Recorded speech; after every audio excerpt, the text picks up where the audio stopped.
Hello, Superwoman. My name is Dr. Shauna Moore Reynolds.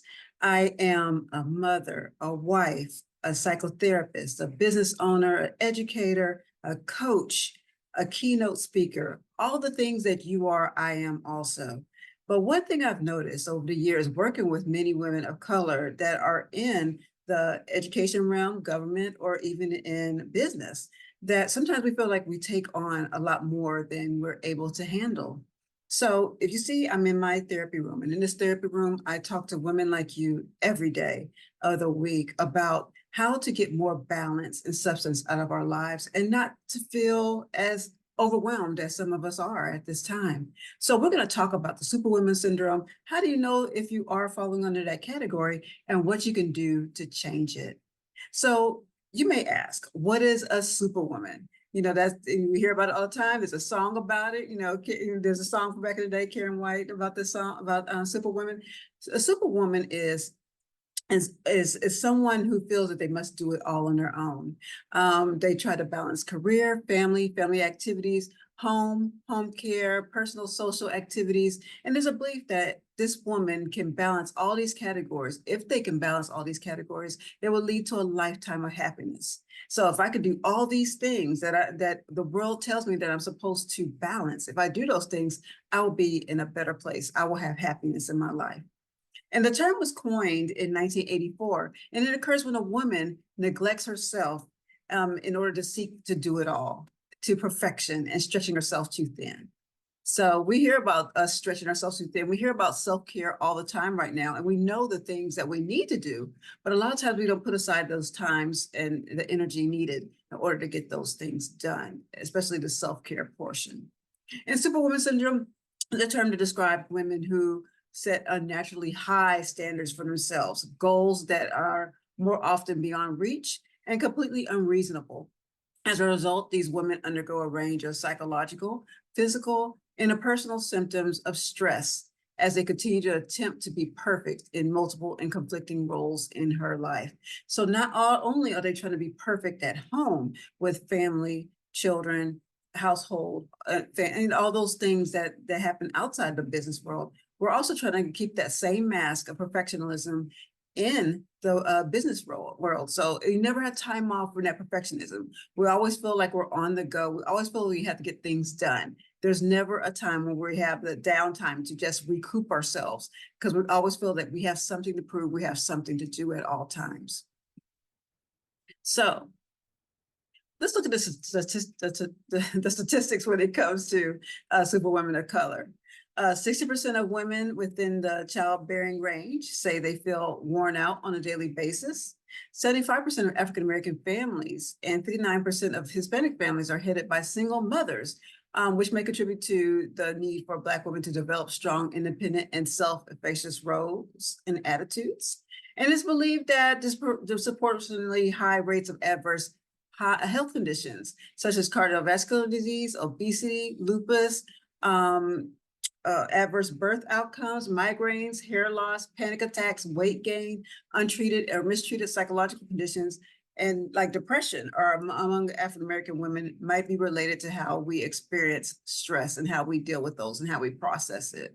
So all those things that we're going through leads to other factors out there.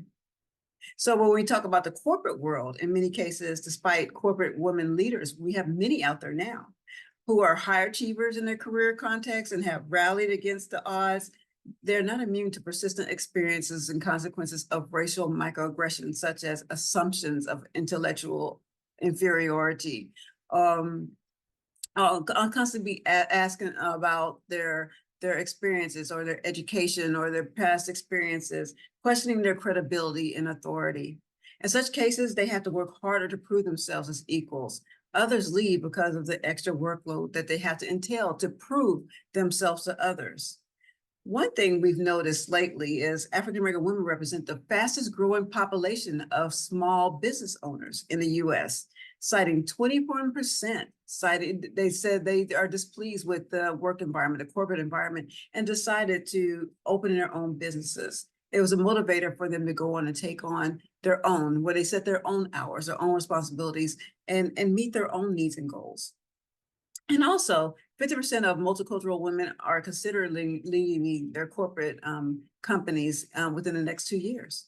So this trend is building where we don't find a placement, we don't find comfort in the corporate world. So we're starting our own, and we're starting our own business, and we're succeeding at it too. So it's not just a jump out there, leap out there on faith kind of thing. It's actually shows that there's documentation that shows that we're actually doing well, successful out there in the field in our own businesses.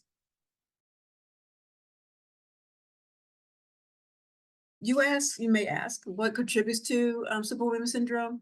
Many women have expressed obligation to manifest strength. They think by working harder, it's going to manifest their strengths, make them stronger. Obligation to suppress their emotions. We're told we're not supposed to share those emotions or share those feelings that we're having. So we push through. Resistance to being vulnerable. We don't want anyone to see that vulnerable side of ourselves. So we keep going. We make sure it gets done. Determination to be successful despite the disadvantages. Sometimes we're in situations where we're set up to fail, and many organizations in corporate world where they don't provide us with the materials needed to succeed. So we're giving so much or throwing our energy and time into something that will not work because of the lack of support that is there. And a lot of times we do have an obligation to help others. We really want to succeed in ourselves, but also to help others succeed with us. And also, there's a historical legacy of racial and gender stereotyping or oppression that plays a part in our success. We want to be that person that goes further. We want to be that person that succeeds. We want to be that example to others. We have lessons from our foremothers to be self-sufficient. Think about your aunts, your mother, your grandmothers, all those strong women that are around you, and you saw them succeed, or you saw the outcomes of their hard work and what they were able to do, and you feel that pressure and that stress to do the same. Often it's pressure that we put on ourselves. So we have that lesson there, and we try to follow those same examples. And past personal history or disappointment, of mistreatment, of lack of support and abuse. So we've been through all those things, all those characteristics of things that happen. And we said, well, it's not going to happen to us again. We're not going to allow it to happen again. Make sure that I push through and get it done, unlike it was done before. So we put that unnecessary pressure that we do not want to return to or repeat those past stages. So we do everything we can to not have to do that. Spiritual values helped us build strength to continue. So we turn to prayer, we turn to meditation, we turn to other things for that motivation to keep going, to keep pushing through, even though we're tired or worn out, we're stressed, and we have other medical ailments. But the liabilities of those things, all those things I mentioned, is that there's a strain on interpersonal relationships with our spouses, relationships with our children, our family members, our friends. Due to self-sufficiency, we're not able to take care of ourselves, so we don't have that energy to give to other things or other people. And then the stress-related issues that come with it too. We see those issues come up as we're taking on more and more. But if you ask whether or not you are a superwoman, you're still not convinced based on what I said before. According to an expert, Dr. Valerie Young, there are 5 common types of Superwoman Syndrome.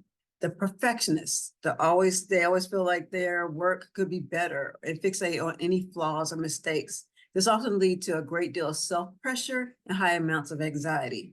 The superhero, the pushing themselves to work as hard as possible because they feel that they're inadequate. The expert, even though they are highly skilled, highly qualified, they underrate their own expertise. The natural genius, they set extreme goals and are crushed when they don't succeed on the first try. The soloist, the person needs to seek help and they feel like this help is a sign of weakness or incompetence. So self-worth is measured by productivity. So are you one of those characteristics of Superwoman Syndrome? So, Superwoman, are you ready to take off your mask? If you're looking to find balance, I would love to help you. Join my free support group for professionals who are superwomen of color looking for support, growth, and change.